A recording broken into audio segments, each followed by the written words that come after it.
सवाल है कि सच्चाई दिखाने के एवज में भूसे मिलते हैं, धकेलना मिलता है, कैमरे को बंद करने की धमकी मिलती है, तोड़ देने की धमकी मिलती है। तो ये उत्तर प्रदेश की पुलिस है जो कि लॉ एंड ऑर्डर को कुछ इस तरीके से इस्टेब्लिश कर रही है और उस आधार को हम भी तलाश रहे हैं कि आखिर ये कैसा न्याय कि हम सवाल भी ना उठाएं, हम तस्वीरें भी ना दिखाएं, लेकिन सवाल हम छोड़ रहे हैं। सवाल यह है कि रिपोर्टर से बदसलूकी आखिर क्यों की गई, इस सवाल का हमें जवाब चाहिए। हमें सवाल का जवाब चाहिए कि सीओ आशुतोष पर एक्शन कब तक होगा। सच की आवाज पुलिस क्यों परेशान कर रही है और इस पर आपत्ति क्यों है। हत्याकांड पर पुलिस खाली हाथ क्यों है, अब तक कोई गिरफ्तारी क्यों नहीं हुई। अपहरण करने वाले कब पकड़े जाएंगे, पुलिस ये कुछ नहीं बता रही। मीडिया के काम पर दखलंदाजी आखिरकार क्यों की जा रही है। कई सवाल हैं जो कि पूछे जा रहे हैं पुलिस से, प्रशासन से।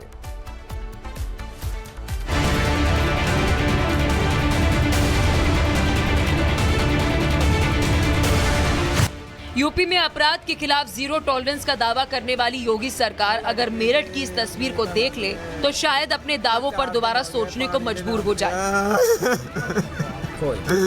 हमारे बच्चे तड़प रहे हैं, हमारी गैल ऐसा हो गया था कि दुनिया में नाविया होगा।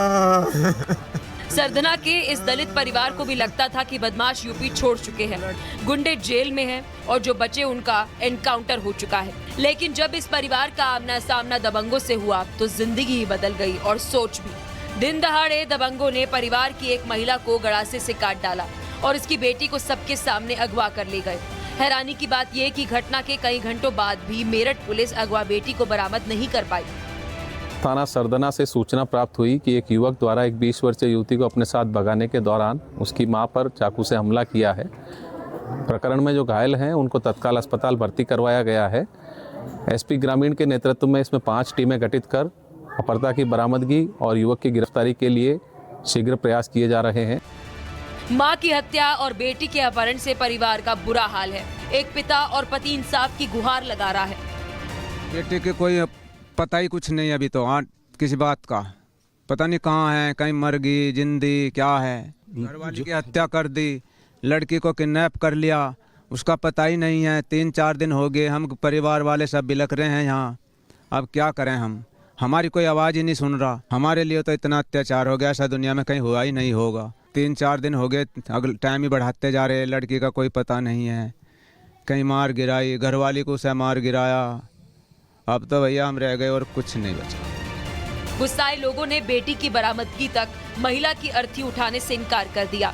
हालांकि पुलिस की मान मुनौवल के बाद अंतिम संस्कार हुआ और रिपब्लिक भारत जब पीड़ित का दर्द दिखाने पहुंचा तो रिपोर्टर अमृत तिवारी को ऐसा करने से रोका गया। ऑन कीजिए एक बार, फिर ऑन कीजिए कैमरा।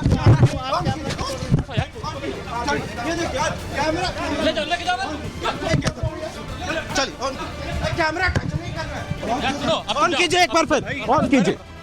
मीडिया के काम में दखल देने पर बीजेपी नेता संगीत सोम ने भी अपनी प्रतिक्रिया दी। अगर मीडिया के लोगों को रोका जा रहा है तो आप कैसे खड़े हैं सारे यहाँ? आप सब मीडिया के लोग। तो धक्का मुक्की हुई। अब वो जिसने करी है उसके खिलाफ कार्रवाई कराऊंगा, मुझे नाम बता देना उस पुलिस वाले। तो धक्का से बात चल रही है, हमारे पास आप मुझे बाकी कोई मीडिया पर्सन अंदर नहीं जा सके। देखिए, जितने ये मेरे ख्याल से मेरे सामने 10-15 आईडी लग रही हैं, तो सब लोग मीडिया के अंदर हैं, तभी तो आप लोग यहाँ हो, नहीं तो कैसे? तो मैं यही कह रहा हूँ ना, तो यहाँ तक इजाजत दी गई, ये सामने घर है, यहाँ आप खड़े हैं तो सबको इजाजत है, तभी तो यहाँ खड़े हो। लेकिन ये धक्का मुक्की ये रोकने की कोशिश क्यों? किसी ने अगर गलती करी है तो उसके खिलाफ कार्रवाई होगी, निश्चित रहेगी। मेरठ की इस घटना ने सियासी रंग भी ले लिया। पूर्व राज्य मंत्री सुनील भराला ने पीड़ित परिवार से मुलाकात की और न्याय का भरोसा दिलाया।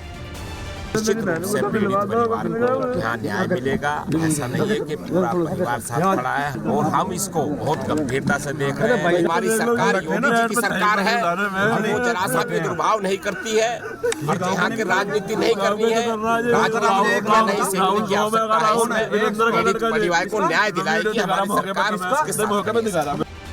वहीं किसान नेता राकेश टिकैत ने सरकार को कटघरे में खड़ा कर दिया। भाई इतना करने के बाद में भी अब अपराध आ रहा है, अपराधी काबू नहीं आ रहे।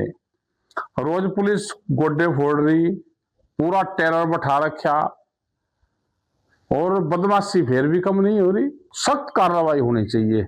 अपराध कर रहा तो सरकार टाइट रहे।